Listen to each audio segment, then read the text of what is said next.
First of all, the good things. It introduces some new rights which will be very welcome for workers.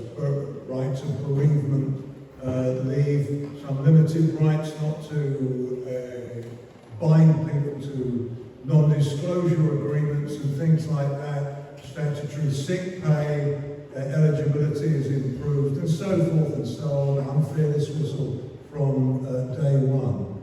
But there are two problems with that. One is that all these individual rights have to be enforced by individual workers, and that's a major problem.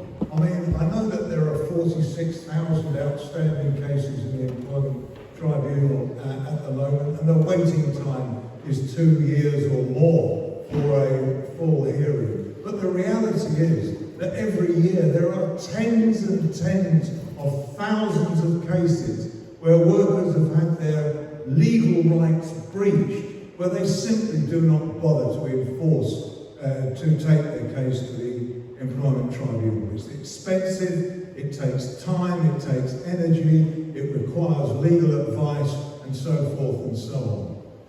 That's the first issue, and it leads really to the second proposition. What workers need is not rights, they need power. That's what we want restored to workers at the workplace. Power. And the loss of power over the last 45 years has come about because unions have been emasculated, deprived of the capability of representing members. Power at the workplace comes through collective bargaining, backed by the right to strike.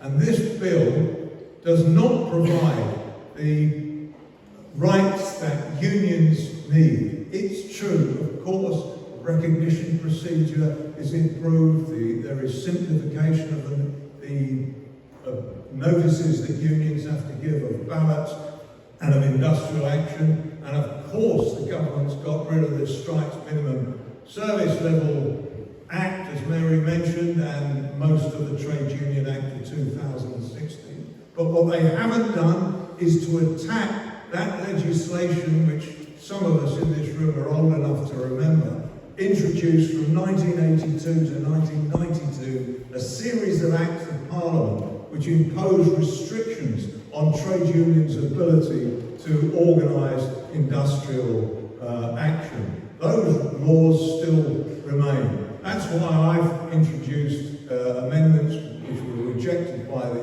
government at the previous committee stage a couple of weeks ago, and another one which will be debated the week after next, reintroducing the right of workers to take secondary action and for unions to organise sympathetic industrial action, and also a mechanism by which sectoral collective bargaining can be introduced. In other words, collective bargaining not on a workplace basis, but across an entire sector of industry, binding all the employers and all the workers to minimum terms and conditions. So that's essentially the shortfall in this bill as far as I'm concerned, and that's why Mary is absolutely right. What we need now is to keep the pressure on, or at least to apply the pressure on the government to introduce a second bill to make sure that we have back again the power that unions used to have to protect and enhance the terms and conditions on which working people work.